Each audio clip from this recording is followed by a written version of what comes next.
Hey, my name's Daniel, and I'm a student athlete here at Southern Nazarene University, and I will be covering 4 running principles to be great. So some of the topics I will be covering is form, diet, training, and recovery.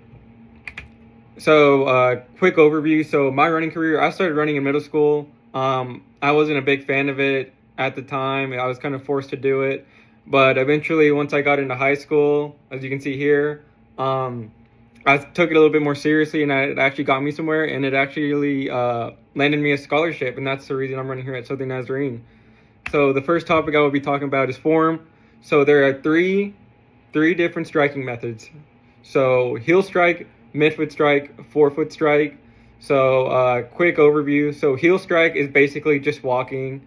You don't do this one when you're racing or running. Midfoot is the most optimal because you're getting the most feedback when you're landing, and forefoot is maybe more for sprinting. I'm a distance runner, so I do like 1500 up. But I really don't use forefoot. I'm pretty sure sprinters do. It's just not really a common striking method for distance runners. And that's why you need to know the striking methods and which one to use for which scenario, right? So you're not going to use a heel strike in a distance run. You're not going to use a midfoot strike as much as a forefoot strike, right? And this will lead us to some optimal forms that that runners like to see. So right here we have the guy in red. He's kind of overstepping, not really landing below his body. So the main goal is landing beneath your body, like you see here in the second image with the guy in green, with the green outline, and he's landing right below you. So one way to get this is to practice drills, and you learn the methods that we just covered. So by drills, I mean A skips, B skips, C skips, and focus on landing right beneath you, because that is the most optimal way to get the most energy feedback, and it keeps you going in the same direction. It keeps your momentum going.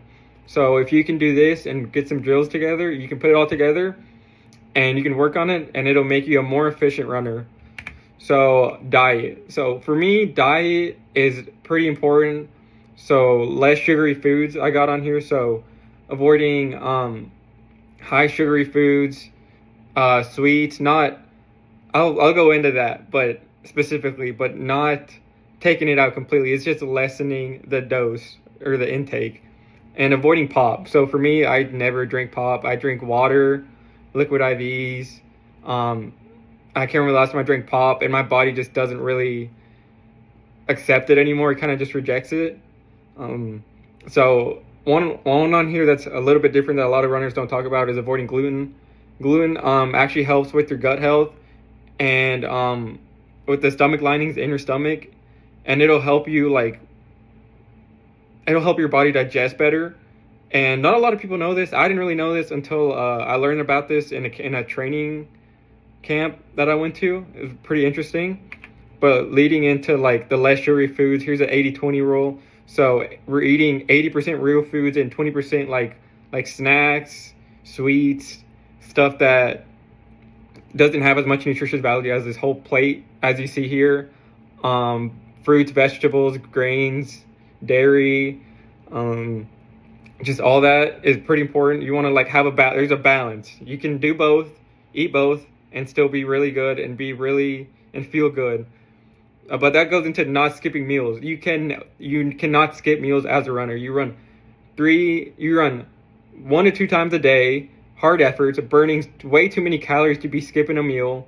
Don't do it. It's not good for you. You need to be getting at least the amount of calories you're burning, to bare minimum, or over that. It's just you burn way too many calories to not be fueling your body. You need to fuel your body, or you're just not going to feel good ever.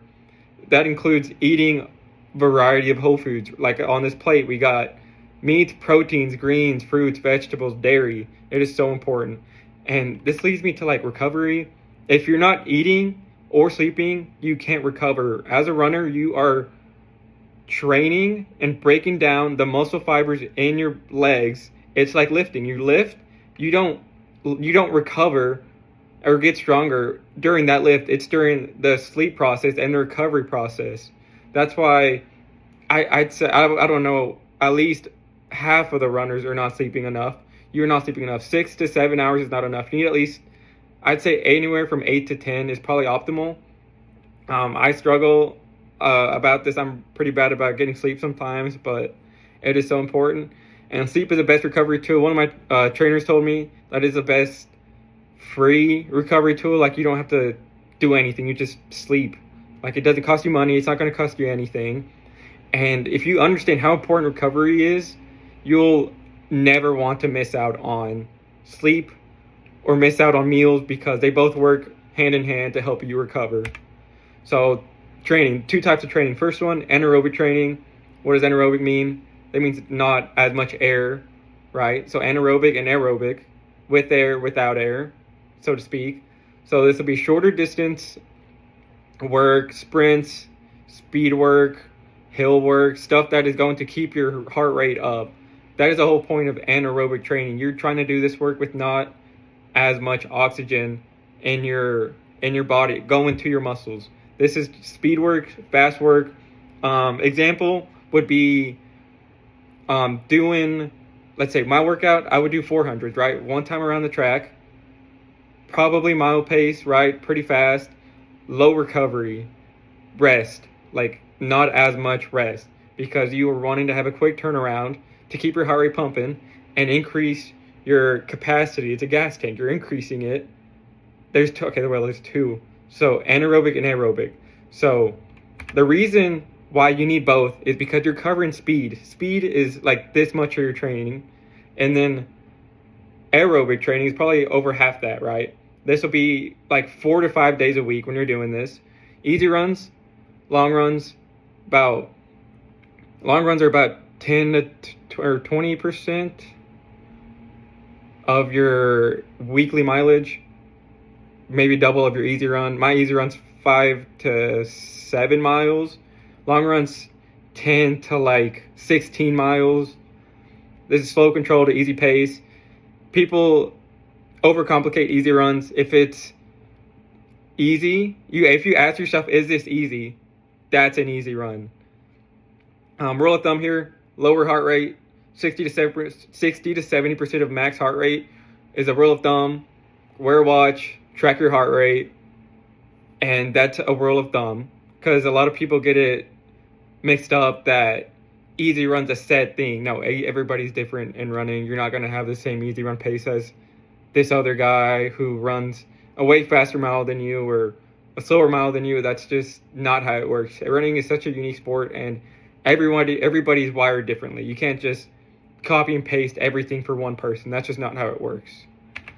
But if some key takeaways I would say is that you need to know the kind of training you're doing, know why you're doing it, how you're doing it, why you're doing it, making sure you're eating, sleeping, tie everything together, and you will be a way better runner if you can implement these into your everyday life.